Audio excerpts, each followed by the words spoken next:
All right, everyone, ready to dive into some fascinating orthopedic surgery. Always. Today, we're zeroing in on late-stage Perthes disease, those cases that really make us think. Right. Definitely a challenge. We're looking at a 2023 paper from Dr. Sandeep Patwardhan and his team, published in the Indian Journal of Orthopaedics. Oh, yeah, I remember that one. They were looking at this surgical technique, labral support shelf acetabuloplasty. Catch your name. LSA for short, right? Exactly, LSA. So when we say building a shelf, we're not talking about your average bookcase, are we? No, definitely not for books. So what exactly are we constructing in the OR, and what's the rationale behind it? So late-stage Perthes, it's a tough one. Early on, if we catch Perthes in those younger kids, containment methods can work wonders. Yeah, guiding that femoral head, that ball of the hip joint as it grows into the socket, the acetabulum. You got it, ensuring a nice congruent fit. But when Perthes presents late, well, containment becomes a whole lot trickier. Because by then, the damage is often already done. Exactly. You might be dealing with a deformed femoral head, a stiff joint.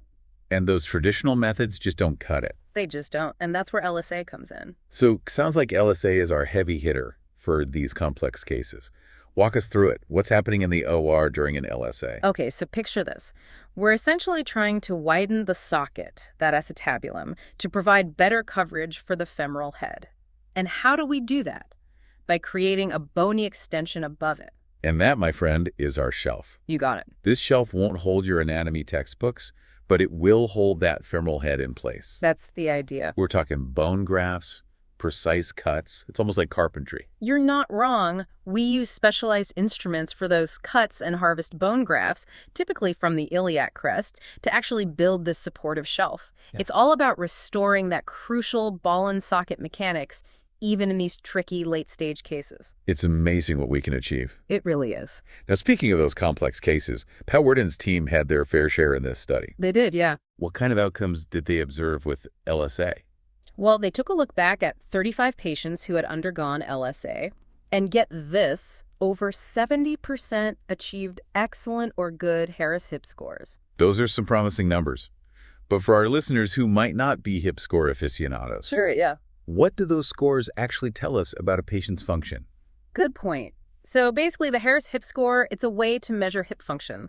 Higher the score, the better the function. Makes sense. Seeing those kinds of scores after LSA, it's really encouraging, right? It suggests that we're not just making the joint look better on an x-ray, but we're actually restoring function, hopefully improving quality of life. That's what it's all about. Absolutely. But did the study show any actual structural improvements in the joint? Was this shelf really doing its job on those follow-up images? Oh, absolutely. They found significant improvements in several areas. Acetabular volume, for one. Yeah. Femoral head coverage, definitely. And of course, overall joint congruency, all looking much better after the LSA. So real measurable improvements in the joint structure itself. Yeah. Not just a subjective, it looks better. Exactly. We're talking objective data here, which is what we like to see. Absolutely. Data-driven orthopedics. Now, the paper also mentioned this slotted shelf procedure. And I have to ask, Yeah. it makes me think of building a bookcase, not a hip joint. You know what? The analogy isn't that far off. Think of it this way. Those slots, they're like anchors. Yeah. We create these small channels right there in the acetabular rim, and that's where we're going to position our shelf. Got it. So we've got our slots. Then what? Then we take those thin bone grafts we harvested, usually from the iliac crest, and very carefully insert them into those slots. So we're essentially weaving a basket, but out of bone. Exactly. And over time, these grafts, they fuse with the acetabulum, creating that solid, supportive shelf. You got it. It's like we're augmenting the acetabulum, giving it a little extra something to hold onto that femoral head and guide its growth. And because those grafts are anchored in those slots, the shelf is incredibly stable. Remarkable what we can do these days. Now, the paper also mentioned that some patients required additional support just to really stabilize that shelf. What can you tell us about that? Right. So in certain cases, particularly those with significant deformities or instability, they used plates, wires, even a special bone cement to provide some extra fixation. Makes sense, especially for those challenging cases. We want to give those grafts the best possible environment to fuse and become part of that acetabulum. Exactly. Got to set them up for success. And that actually brings up another crucial point the authors emphasized, the importance of that preoperative assessment. They found some patients, those with very limited range of motion, actually had a preliminary procedure before the LSA itself. They're talking about a medial release, right? That's the one. Releasing those tight muscles and tendons to improve hip mobility. Exactly. Think of it like stretching before a big workout. We want those soft tissues ready for the main event, which in this case is the LSA. Doing this can really increase the chances of a successful outcome, particularly when it comes to regaining range of motion. Because ultimately, we want these kids moving freely without pain. Exactly. And while LSA, it seems to be a pretty promising technique, we have to remember it's not without its risks, like any surgical procedure. Right. No surgery is risk-free. Right. Did the authors address any potential complications associated with LSA? They did, and it's really important to be aware of those potential downsides. Now, in their study, thankfully, Patwardhan's team, they didn't report any major complications. That's always good to hear. Yeah, no infections or issues with the bone grafts, which are always concerns with these types of procedures. But they did mention a few minor issues. Some patients had a bit of a limp.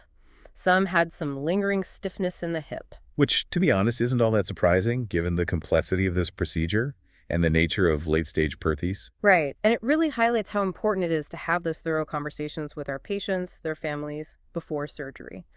Explain the potential benefits, the risks, set realistic expectations. Couldn't agree more. Transparency, shared decision-making, those are key, especially when we're talking about surgery on a growing child. Now, before we move on, I want to circle back to something you mentioned earlier, long-term outcomes. We know this particular study had a relatively short-term follow-up. What are the unanswered questions? What research still needs to be done? There's still so much we don't know about how LSA holds up over the long haul. Ideally, we need studies that follow these patients for years, even decades, to see how the procedure fares over time. Because what looks good on an X-ray after a couple of years might tell a very different story 20 years down the line, right? Exactly. We need to know, are those improvements in joint structure function, are they lasting as these patients become adults? We also need to understand the long-term risk of things like arthritis, which is always a concern with Perthes patients. Really important points. What about those patient-specific factors we talked about earlier? Do we have any insights into which patients might benefit more from LSA than others? That's another big question that needs more research. Can we pinpoint certain factors, the patient's age at surgery, the severity of their Perthes, even their genetic makeup that might influence how well they respond to LSA? Right. Yeah. Imagine we could use that information to personalize treatment, figure out which patients would thrive with LSA and who might do better with a different approach. That's the dream, isn't it? Personalized orthopedic medicine tailored to each patient. It is, and I don't think it's out of reach. This field is moving so fast, I'm optimistic. I think we'll be seeing incredible breakthroughs in personalized orthopedics soon. I'm with you. No. But for now, I think it's safe to say LSA is a really promising step forward in treating Perthes, especially those challenging late-stage cases. Absolutely. It's a great example of the kind of innovation we're seeing. Surgeons like Dr. Patwardhan and his team always pushing the boundaries, finding new, better ways to help our patients. It's inspiring. Speaking of helping patients, what does all this mean for our listeners? So let's bring this home for our listeners. What are the real-world implications of this research? What can we take away from all of this? I think the biggest takeaway here, it really emphasizes the importance of early detection and treatment for Perthes. The earlier we intervene, the better those chances of a good outcome. Hopefully, we can even avoid those late-stage complications altogether. Absolutely. And that highlights just how important those early referrals are from our pediatrician colleagues. Couldn't agree more. And to all the pediatricians listening out there, if you see a child with hip pain, a limp that's not going away, limited range of motion, whatever it might be, don't hesitate. Pick up the phone, get those kids in to see a pediatric orthopedic specialist. We'd so much rather see them early when we've got more treatment options, those less invasive approaches. Early intervention can make all the difference. All the difference in the world. And for the parents, caregivers out there listening, trust your instincts. If you're worried about your child's hip, don't be afraid to speak up. Advocate for them. Get a second opinion if you need to. So well said. Early intervention is key. Yeah. Any final thoughts as we wrap up our deep dive into late-stage Perthes and this labral support shelf acetabuloplasty? It's quite a mouthful. It is. I think this research really highlights that even with complex orthopedic challenges, There's always hope. We're always innovating, refining these techniques to give our patients the best possible chance at a good outcome. It's really remarkable to see that dedication to improving the lives of our patients. It really is. And remember, knowledge is power. The more we understand these conditions, the better prepared we are to really make the best decisions for our patients. I couldn't agree more. This has been a fantastic discussion. From all of us here at Ortho Radio and Ortho TV, thanks for joining us on the Deep Dive. Until next time.